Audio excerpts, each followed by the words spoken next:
O que você sabe realmente sobre o Monteiro Lobato? Se a resposta for apenas o Sítio do Pica-Pau Amarelo, prepare-se para você ter uma visão, né, um pouco modificada, né? Durante a minha leitura aqui do livro Negrinha e Outros Contos, uma pergunta não saía da minha mente. Até que ponto nós estamos dispostos a encarar as feridas abertas da nossa própria sociedade?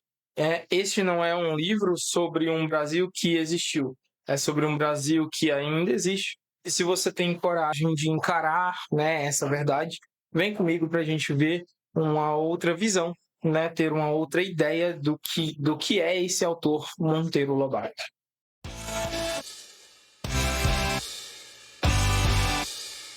Seja muito bem-vindo ao meu canal, ao seu canal também.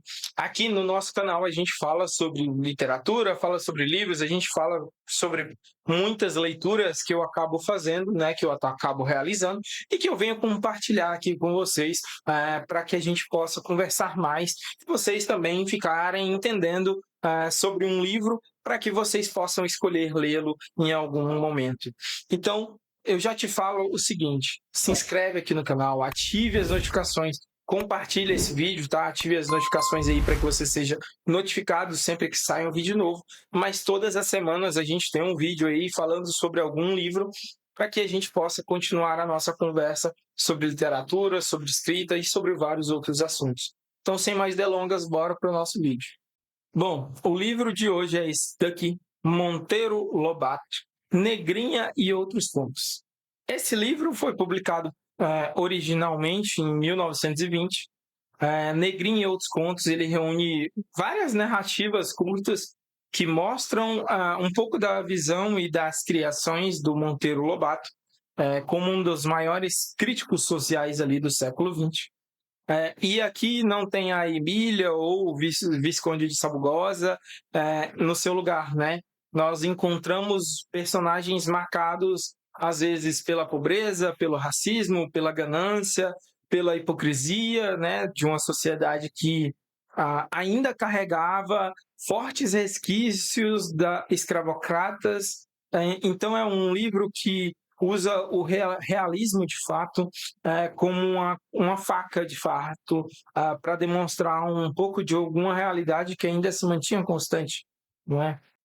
Primeiramente, a gente tem aqui como início, né, como marco, o conto da Negrinha, né, que dá título ao livro, e acompanhamos aí nesse momento uma menina órfã, né, filha de uma escrava, que foi criada realmente sobre pontapés, humilhações de uma senhora que era a dona da sua mãe e que ficou cuidando dessa criança depois que a mãe faleceu, né?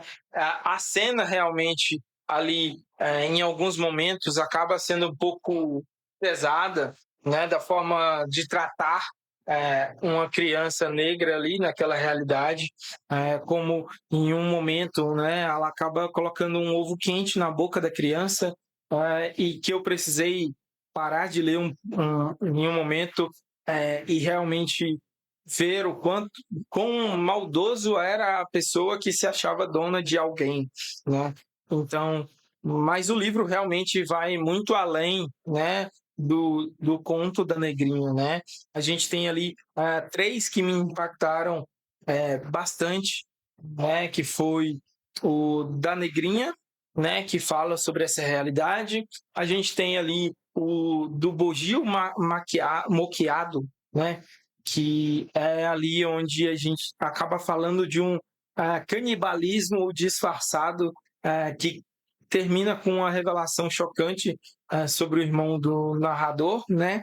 A gente tem também ali um outro que mostra um pouquinho da ganância, né? Que foi um dos que mais me impactou, que foi o herdeiro de si mesmo ali, que nos apresenta um homem que é tão obcecado com a sua fortuna que ele começa a estudar sobre reencarnações para poder levar o seu dinheiro para a próxima reencarnação.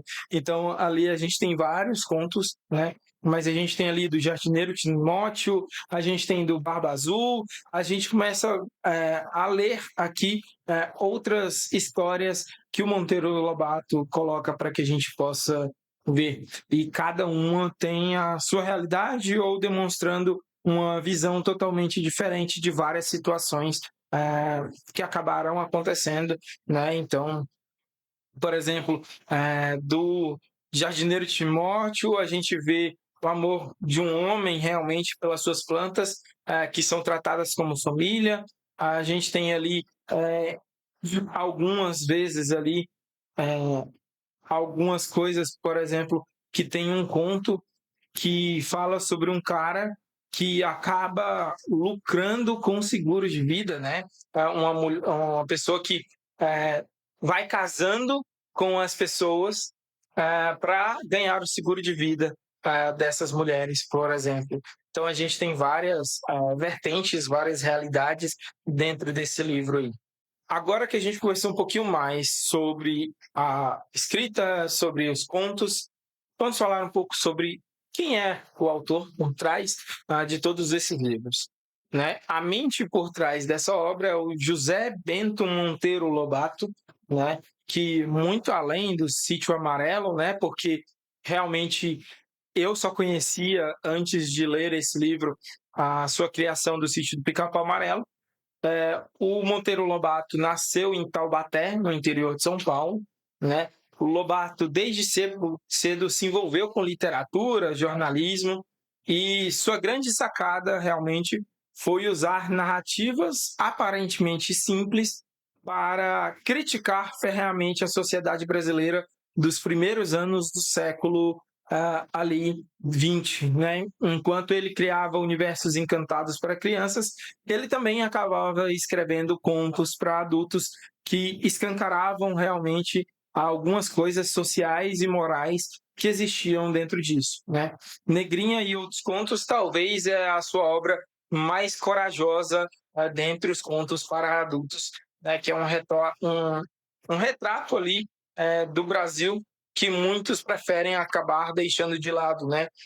Como da Negrinha acaba relatando de como as pessoas acabavam tratando as pessoas que já não eram mais escravas, mas que ficavam em suas casas, como é que eles os tratavam diariamente, por exemplo. Né? Então tem isso. Tem um outro conto também que fala um pouco mais sobre essa mudança nesse período em que deixou de ter escravos, mesmo após alguns anos da abolição da escravidão.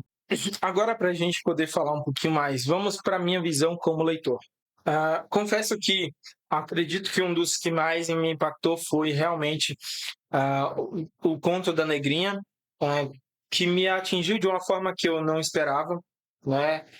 A cena, por exemplo, que para a gente pode parecer tão boba ali, como dela se impressionando com uma simples boneca e brincando, apenas para levar ali uma briga, um beliscão, um cascudo.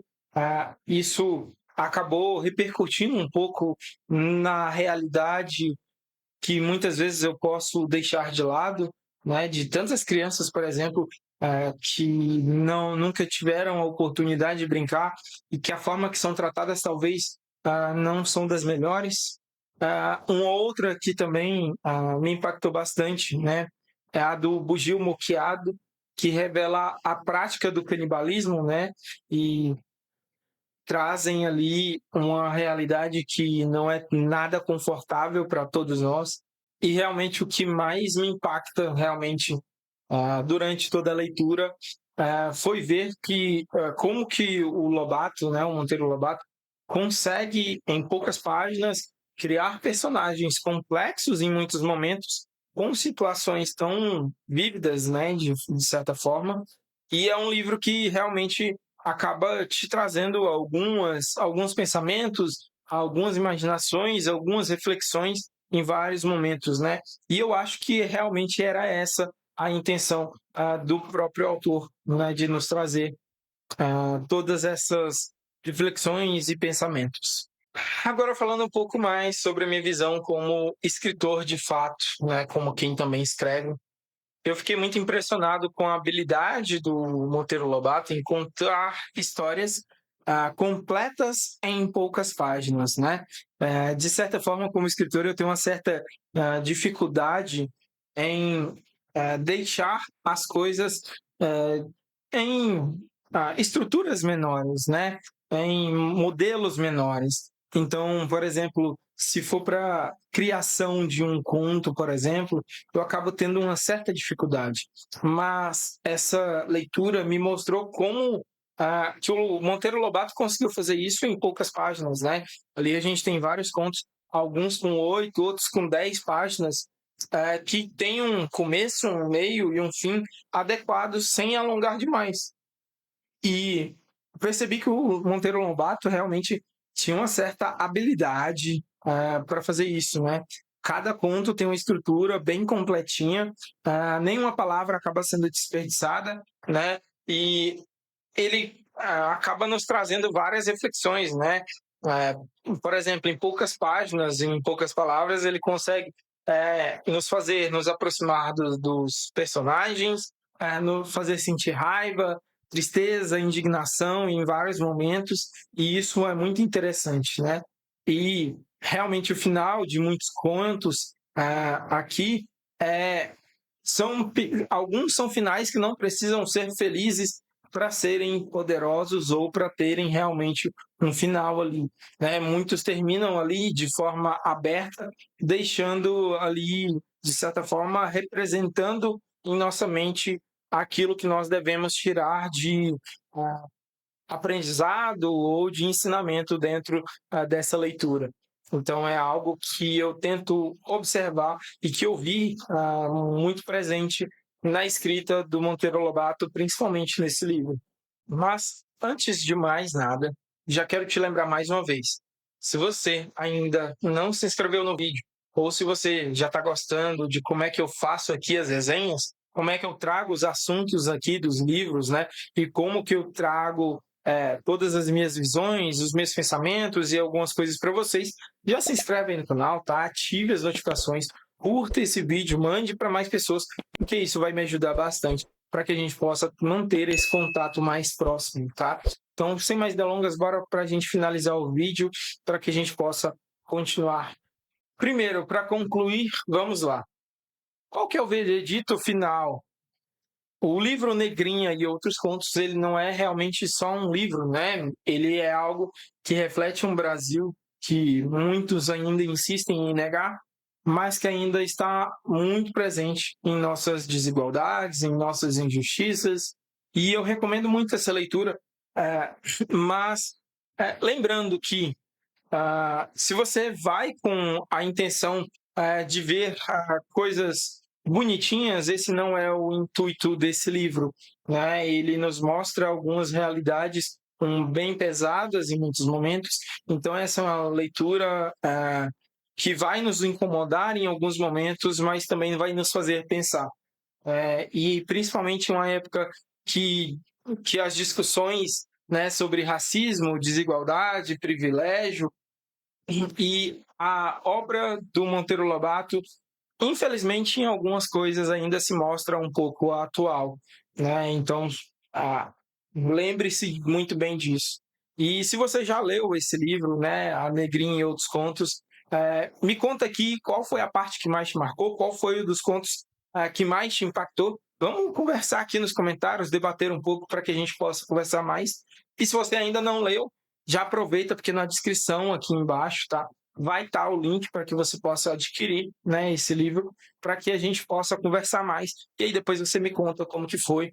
Caso você queira também, né, já entra aí nas minhas redes sociais, sempre está aí na descrição, tá? Me acompanhe no Instagram também, onde eu compartilho todas as minhas leituras, como está sendo, quantas páginas eu li, eu sempre compartilho por lá, para que você possa ver. Então, eu te espero realmente. Espero que você tenha gostado. Espero que você veja um próximo vídeo. Procure aí no meu canal, que tem várias leituras, né?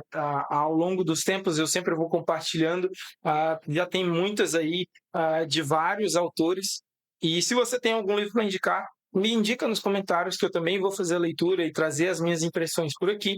Mas eu te espero no próximo vídeo.